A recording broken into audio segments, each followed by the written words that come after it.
ಕರ್ನಾಟಕ ರಾಜ್ಯ ಮಕ್ಕಳ ಹಕ್ಕುಗಳ ಆಯೋಗದ ಅಧ್ಯಕ್ಷ ಶಶಿಧರ್ ಕೊಸುಂಬೆ ಅವರ ಮುಂದೆ ಶಾಲೆ ವಿದ್ಯಾರ್ಥಿಗಳು ಹಲವು ಸಮಸ್ಯೆಗಳ ಬಗ್ಗೆ ನೋವು ತೋಡಿಕೊಂಡರು. ಯಾದಗಿರಿ ಜಿಲ್ಲಾ ಪಂಚಾಯತ್ ಸಭಾಂಗಣದಲ್ಲಿ ರಾಜ್ಯ ಮಕ್ಕಳ ಹಕ್ಕುಗಳ ಆಯೋಗದ ಅಧ್ಯಕ್ಷ ಶಶಿಧರ್ ಕೊಸುಂಬೆ ಅವರು ವಿದ್ಯಾರ್ಥಿಗಳ ಜೊತೆ ಸಂವಾದವನ್ನು ನಡೆಸಿದರು. ಬಹುತೇಕ ವಿದ್ಯಾರ್ಥಿಗಳು ಶಿಕ್ಷಕರ ಕೊರತೆ, ಬಸ್ ಕೊರತೆ ಬಗ್ಗೆ ಅಧ್ಯಕ್ಷರ ಗಮನಕ್ಕೆ ತಂದರು. ಇನ್ನು ವಿದ್ಯಾರ್ಥಿಗಳ ಸಂಖ್ಯೆ ಹೆಚ್ಚಿದ್ದು ಶಿಕ್ಷಕರು ಕಡಿಮೆ ಇದ್ದಾರೆ, ಹೀಗಾಗಿ ಸಮಸ್ಯೆ ಆಗ್ತಾ ಇದೆ, ನಮಗೆ ಖಾಯಂ ಶಿಕ್ಷಕರನ್ನ ಕೊಡಿ ಅಂದರು. ಇನ್ನು ಅದೇ ರೀತಿಯ ಬಸ್ ಕೊರತೆಯಿಂದ ಬಸ್ಗಳು ಸರಿಯಾದ ಸಮಯಕ್ಕೆ ಬಾರದಕ್ಕೆ ಸಮಸ್ಯೆ ಎದುರಿಸುತ್ತಿರುವ ಬಗ್ಗೆ ಗಮನಕ್ಕೆ ತಂದರು. ಹೀಗೆ ಹಲವು ರೀತಿಯ ಸಮಸ್ಯೆಗಳು ವಿದ್ಯಾರ್ಥಿಗಳು ಅವರ ಹತ್ರ ತೋಡ್ಕೊಂಡ್ರು. ಇನ್ನು ಆದಷ್ಟು ಬೇಗ ಸಮಸ್ಯೆಗಳ ಪರಿಹಾರಕ್ಕೆ ಅಧಿಕಾರಿಗಳಿಗೆ ಸೂಚಿಸಿದ್ದಾರೆ. ಶಾಲೆಯಲ್ಲಿ ಕಳಪೆ ಆಹಾರ ಧಾನ್ಯ ಪೂರೈಕೆಯಾಗಿದ್ದಕ್ಕೆ ಅಧಿಕಾರಿಗಳ ಮೇಲೆ ಕ್ರಮಕ್ಕೆ ಕೂಡ ಸೂಚನೆಯನ್ನು ನೀಡಿದ್ದಾರೆ.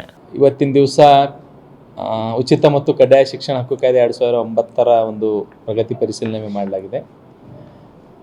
ಕೆಲವೊಂದು ಕಡೆ ನಾವು ವಸತಿ ಶಾಲೆಗಳು ಭೇಟಿ ಕೊಟ್ಟಂಥ ಸಂದರ್ಭದಲ್ಲಿ ಮತ್ತು ಬಿಸಿ ಊಟದ ಇದರಲ್ಲಿ ತೊಗರಿಬೇಳೆ ಕಳಪೆ ಮಟ್ಟದಿದ್ದು ನಾವು ನಮ್ಮ DDP ಅವರೇ ಸ್ವತಃ ಹೋಗಿದ್ದೀವಿ. ಸರಿಯಾದ ಗುಣಮಟ್ಟದ ತೊಗರಿಬೇಳೆ ಇರಲಿಲ್ಲ.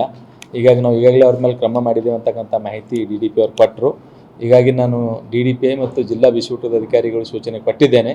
ಇವಾಗ ನೀವು ಮಧ್ಯಾಹ್ನ ಮೇಲೆ 3 ಗಂಟೆಗೆ ಹೋಗಿ ಅಲ್ಲಿರ್ತಕ್ಕಂಥ ಕಳಪೆ ಮಟ್ಟದ ತೊಗರಿಬೇಳೆಯನ್ನು ಬದಲಾಯಿಸಿ ಸರಿಯಾದ ಉತ್ತಮ ಗುಣಮಟ್ಟದ ತೊಗರಿಬೇಳೆಯನ್ನು ಸರಬರಾಜು ಮಾಡುವ ಮೂಲಕ ಆಯೋಗಕ್ಕೆ ವರದಿ ಸಲ್ಲಿಸಬೇಕಂತ ಸೂಚನೆಯನ್ನು ಕೊಟ್ಟಿದ್ದೇನೆ.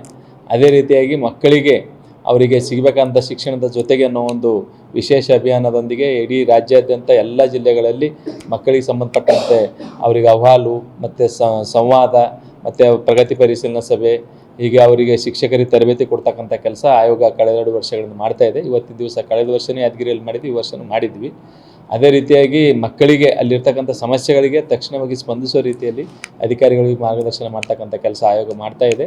ಹೀಗಾಗಿ ಇವತ್ತಿನ ಸಭೆಯಲ್ಲಿ ಕೆಲವೊಂದು ಮಕ್ಕಳಿಗೆ ಇನ್ನೂ ಆಧಾರ್ ಅಪ್ಡೇಟ್ ಆಗಬೇಕಾಗಿದೆ, ಆಧಾರ್ ಶೀಡಿಂಗ್ ಆಗಬೇಕಾಗಿದೆ, ಆಮೇಲೆ ಕೆಲವೊಂದು ಡ್ರಾಪ್ ಬಾಕ್ಸ್ನಲ್ಲಿ ಮಕ್ಕಳು ಉಳ್ಕೊಂಡಿದ್ದಾರೆ. ಅವೆಲ್ಲ ಒಂಥರ ಶಿಕ್ಷಣ ವ್ಯವಸ್ಥೆಯಲ್ಲಿ ಇರಬಾರ್ದು. ಶಿಕ್ಷಣ ವ್ಯವಸ್ಥೆ ಶಿಕ್ಷಣದಿಂದನೇ ಇಡೀ ದೇಶದ ಒಂದು ಗೌರವ, ಘನತೆ, ರಕ್ಷಣೆ ಆಗ್ತಕ್ಕಂಥದ್ದು. ಶಿಕ್ಷಣನೇ ಈ ದೇಶದ ಒಂದು ಜೀವಾಳ.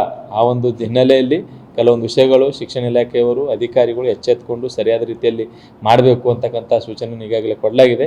2 ವಾರಗಳಲ್ಲಿ ಮತ್ತು ಕೆಲವೊಂದು ವಿಷಯಗಳು ಈಗಾಗಲೇ ನಮ್ಮ KEB ಅವರಿಗೆ ಎಕ್ಸಿಕ್ಯೂಟಿವ್ ಇಂಜಿನಿಯರಿಗೆ ಹೇಳಿದೆ ನಾನು. 72 ಕಡೆ ಶಾಲೆ ಮೇಲೆ ಹೋದಂಥ ಹೈ ಪವರ್ ಟೆನ್ಷನ್ನು ವೈರ್ಗಳು ಅದು ಭಾಳ ಅಪಾಯಕಾರಿ. ಮಕ್ಕಳಿಗೆ ಅದು ಸುರಕ್ಷಿತ ಇರಲ್ಲ. ಮಕ್ಕಳು ಯಾವ ಕಾರಣಕ್ಕೂ ಆ ಮಕ್ಕಳಲ್ಲಿ ವಿದ್ಯಾಭ್ಯಾಸ ಮಾಡೋದು ಕಷ್ಟಕಾಲ ಆಗಿಬಿಡುತ್ತೆ.